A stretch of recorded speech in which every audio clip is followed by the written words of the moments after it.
पश्चिम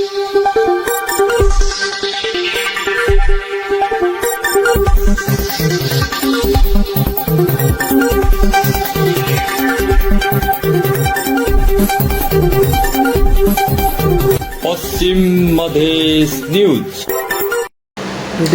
पश्चिम Madhesh media प्रणाली से संचालित पश्चिम मधेश न्यूज के फील्ड रिपोर्टिंग के क्रम में आज हम कपिलवस्तु जिला के सुदोधन गांव पालिका वार्ड नंबर 5 में आ गए हैं और आज हम आशुतोष कुमार सिंह जो वार्ड चेयरमैन हैं उनसे हम बातें करेंगे शिक्षा के संबंध में, स्वास्थ्य की अवस्था के संबंध में और रोड कंस्ट्रक्शन, इसी तरह गरीब आवास और खाद की समस्याओं के बारे में आज हम बात करेंगे। स्वागत है सर आपका पश्चिम मधेश मीडिया।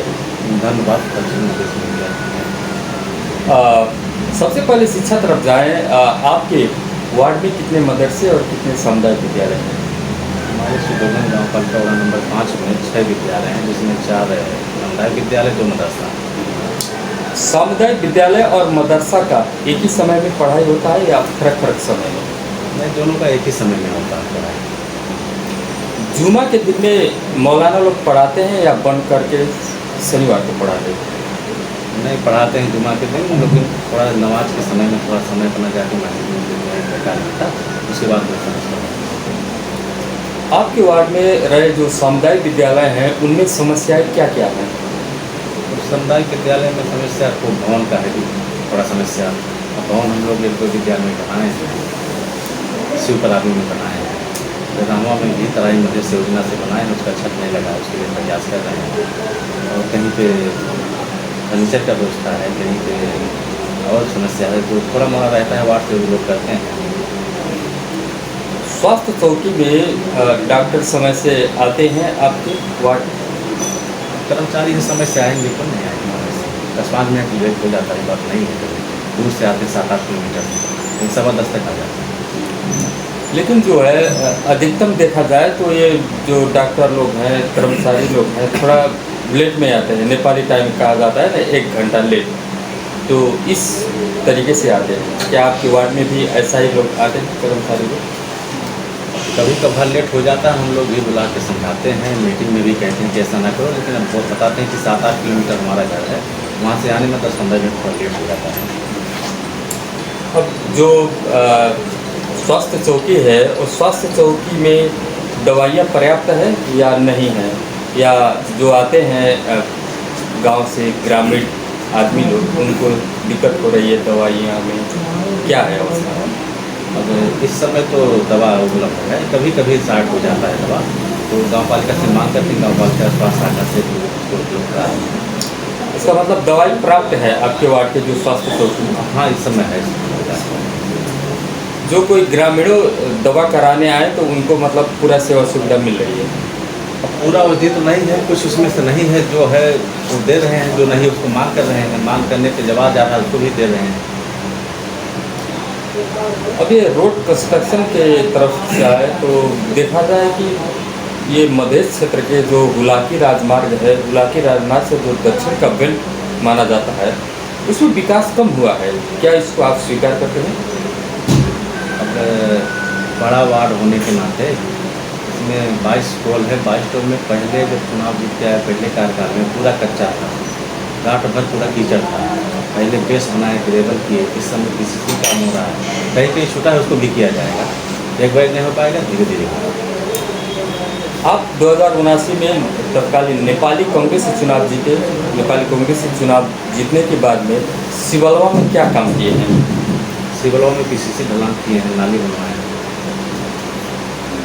और जो है और जगह का प्रक्रिया क्या है? मतलब हम आ रहे थे तो अभी रास्ते में ही देखे कि कीचड़ अधिक था और बाइक एक्सीडेंट का मैक्सिमम संभावना भी दिखाई दिया।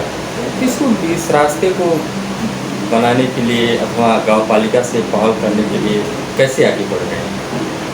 कहीं कहीं ये समस्या है, जैसे मधेश है, मधेश में सड़क अधिकतर कब्जा कर रहे हैं, दोनों तरफ से अपना कब्जा करके बैठे हैं, रास्ते में पानी गिरा रहे हैं। हम लोग समझाने का प्रयास कर रहे हैं, कहीं कहीं जहाँ ज़्यादा कीचड़ वहाँ बना भी रहे हैं, कहीं होगा कीचड़, लेकिन उसको बनाया जाएगा। आप फर्क पार्टी से हैं और गांव पालिका अध्यक्ष उपाध्यक्ष दोनों लोग फर्क पार्टी से, अलग अलग पार्टियां से चुनाव जीते हैं। तो इस संबंध में मान लीजिए आप नेपाली कांग्रेस से और गाँव पालिका अध्यक्ष कमलेश जो है लोसपा से, लाला कुर्मी जो है माओवादी से जीते हैं, तो आप लोग फर्क पार्टी होने की वजह से कहीं विकास निर्माण में कोई समस्याएं हो रही है या आप लोग एकीकृत होकर विकास को आगे बढ़ रहे हैं?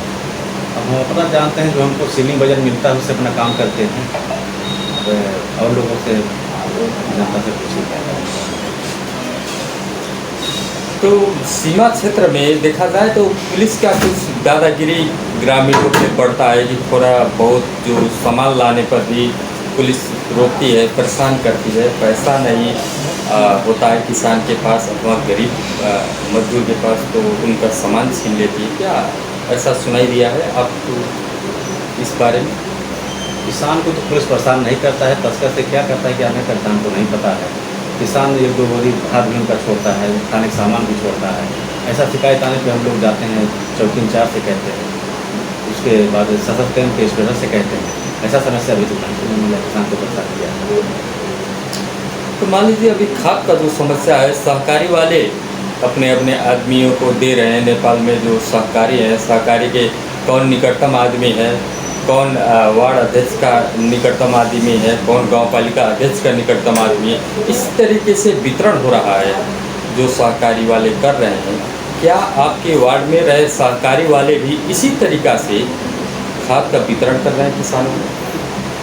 अब सारा गलती सहकारी वालों का नहीं है, क्योंकि कम मात्रा में पाते हैं, किसको संतुष्ट करें। 100 बोरी खाद पाते हैं, 4-5 गाँव है, 100 बोरी में एक बोरी दिन तभी नहीं पूरा होगा। तो जो पा गया ठीक है, जो नहीं पाया हल्ला करवे पड़ेगा।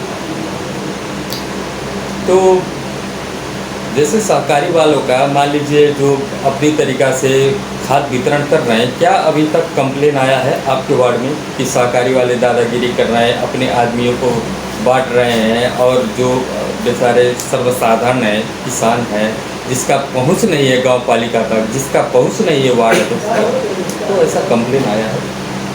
कंप्लेन तो करते हैं, जो नहीं पाते वो कंप्लेन करवे करेंगे, लेकिन थोड़ा मात्रा में पानी लाते वो लोग सबको संतुष्ट नहीं कर पाते हैं। जो पाते हैं एक बोरी देते हैं, 2 बोरी, किसी को अपना निकटतम है उसको 3-4 बोरी दे देते हैं, लेकिन अब सब तो पर्याप्त मात्रा में नहीं दे पाएंगे सबको। आप चुनाव जीतने के बाद 2079 में आपके जो वार्ड में है मदरसा और मस्जिद कहीं कहीं एक ही जगह में है, तो मदरसा भी पास ही में है, मस्जिद भी पास ही में है। तो मान लीजिए मदरसा में आप बजट डाल देते हैं, मस्जिद वाले नाराज़ हो जाते हैं, और मस्जिद में जब आप पुनर्निर्माण अथवा रंग रोगन करते हैं, मदरसे में नहीं डालते हैं, तो वहाँ भी नाराज़गी महसूस होता है। क्या ऐसा हुआ है आपके वार्ड में? तो ऐसा समस्या तो नहीं आ पाया है।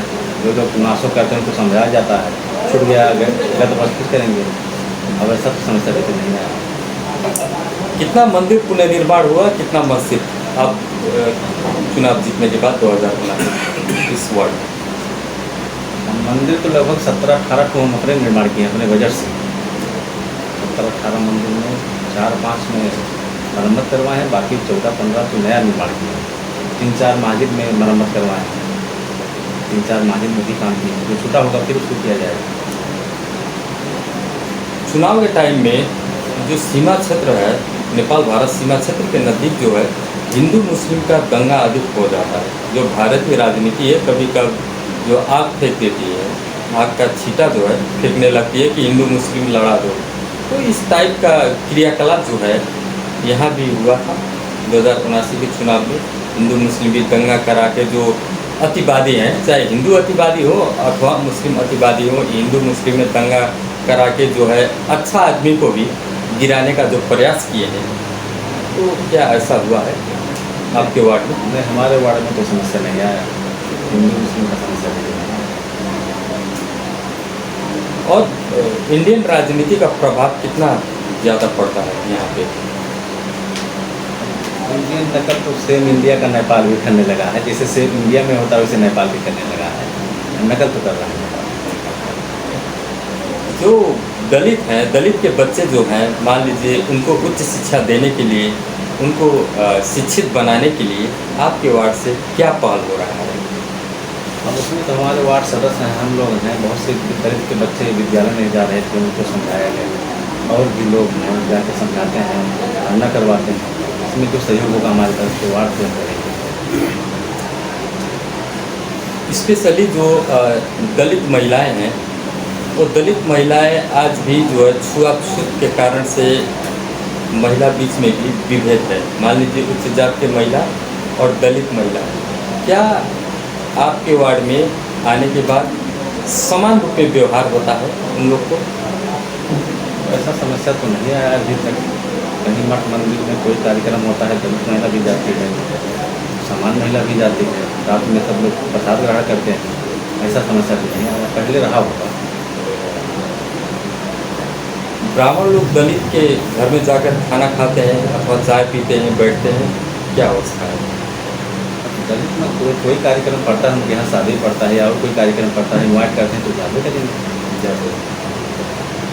आप राजपूत हैं, राजपूत घराने से हैं, क्या आप इनवाइट करने, कोई मुसार इनवाइट करे तो उसके घर जाके आप खाना खाएंगे, बैठेंगे? अब इन्वाइट करेंगे तो जाने पड़ेगा। हम लोग तो राजनीति कर रहे हैं, जो बुलाएगा उनके यहाँ जाना पड़ेगा। अब ये रोड कंस्ट्रक्शन तरफ फिर हम थोड़ा सा जोर दे रहे हैं कि ये सीमा क्षेत्र में क्यों गांव पालिका, आपके विचार में गांव पालिका ध्यान नहीं दे रहा है, प्रदेश सरकार ध्यान नहीं दे रहा है, तो केंद्र सरकार ध्यान नहीं दे रहा है, जबकि उत्तरी बेल्ट बाणगंगा तरफ देखा जाए तो अधिक विकास हो रहा है, कारण क्या है? अब उत्तरी बेल्ट में सब लोग मिलके काम करते हैं, वहाँ का सांसद विधायक। अभी यहाँ थोड़ा नहीं ध्यान देते हैं। बलराम अधिकारी जैसे यहाँ के सांसद हैं, आज तक 3 साल हो गया अपना बजट नहीं लगाया, उसे करना चाहिए, लेकिन अब देखते फिर भी जनता जो है उन्हीं लोगों को जिताता है जो कभी आते नहीं हैं, जो कभी जनता के ऊपर ध्यान नहीं देते हैं। इसका कारण क्या हो सकता है? शराब, मांस, मदिरा, पैसा, कपड़ा, ये सब चुनाव के टाइम में जो वितरण होता है, यही कारण हो सकता है। नहीं, ये सब नहीं है। इससे पहले बलदेव जी को जिताए थे, बलदेव जी से थोड़ा सा नाराज हुए सब लोग, उनके विकल्प में बलराम अधिकारी भी उनको दिए, उनको जनता का अधिकार का बात है। तो अब आपके वार्ड में मान लीजिए फिर 84 में आपको चुनाव लड़ना है और जो है अभी लगभग 1.5 साल का कार्यकाल है। इस कार्यकाल के अंदर जो है आपको और नया नया काम करने के लिए क्या इच्छा है? अब जो रोड छूटा है, बाटो घाटो, वो काम करेंगे। जो स्वास्थ्य में है, स्वास्थ्य भवन के लिए पहले हम लोग प्रयास करेंगे। अभी जगह नहीं मिल पा रहा है, उसके लिए प्रयास कर रहे हैं। अगर मिल गया तो सबसे पहले तो ही करेंगे। फिर जो है शिक्षा में अपना जो होगा लगाने करेंगे। स्वास्थ्य, शिक्षा, खाने पानी, ये सब है। आशुतोष कुमार सिंह जी, कभी कोई दलित महिला आके यहाँ कही आपसे कि मेरा बच्चा नहीं पढ़ पा रहा है, मैं स्कूल नहीं भेज पा रहा हूँ, ऐसा समस्या लेकर कोई अभी आई है? अभी तक तो नहीं आएगी, लेकिन ऐसा समस्या होगा तो उसका समाधान किया जाएगा। जो सहयोग होगा वार्ड की तरफ से या पर्सनल अपने तरफ से किया जाएगा। अब अंत में एक बात में बताइए कि जो अल्पसंख्यक वर्ग हैं, अल्पसंख्यक वर्ग को ऊपर उठाने के लिए अथवा उन लोग को समान अधिकार दिलाने के लिए आप कैसे आगे बढ़ रहे हैं? उनको जागरूक करने के लिए तो सबको लगना पड़ेगा, खाली वार्ड अध्यक्ष नहीं कर पाएगा। समाज को लगना पड़ेगा, जो पढ़े लिखे उनको लगना पड़ेगा, उनको जागरूक करना पड़ेगा। जागरूक हो जाएंगे, अपने आप सुधार हो जाएगा। उसके लिए ऐसा संस्था भी काम कर रहा है और हमारे वार्ड से भी काम हो रहा है उनके लिए। एक और बात बता दीजिए कि मान लीजिए ये मध्य क्षेत्र में आपका ये वार्ड में प्रशस्त खेती योग्य भूमि है, इसमें मान लीजिए कोई आदमी आया कि हम आम का बगीचा लगाना चाह रहे हैं, कोई आया कि हम केरा खेती करना चाह रहे हैं, अथवा कोई आया कि हम जो है और कटहर का पेड़ लगा के यहाँ जो है उपजनी करेंगे, यहाँ जो है उत्पादन करके और जगह ले जाएंगे। तो ऐसे में आप किस प्रकार का सहयोग कर सकते हैं? मान लीजिए गांव पालिका को यहाँ से पत्र भेजेंगे या अपने पर्सनल वार्ड के बजट अलग करके सहयोग करेंगे, कैसे आगे बढ़ेंगे? उसमें जो सहयोग करना होगा, सिंचाई व्यवस्था करना होगा या खाद का व्यवस्था करवाना पड़ेगा, वो हम सहयोग कर देंगे। और उसके लिए तो उसका जगह लीज पे लेना पड़ेगा। पहले लीज पे लेगा, उसके बाद में जो सहयोग हमारे वार्ड की तरफ से कर देंगे। ठीक है, आशुतोष कुमार सिंह जी, पश्चिम मध्य मीडिया के लिए आप अपना अमूल्य समय दी, इसके लिए बहुत बहुत धन्यवाद। जिला के सुदोदन गाँव पालिका वार्ड नंबर 5 के वार्ड चेयरमैन से बात किए और अभी के लिए जो मेरा इंटरव्यू है यही समाप्त होता है। संपूर्ण यूनिट के साथ में मैं भोला बानिया आगे दीजिए। नमस्ते।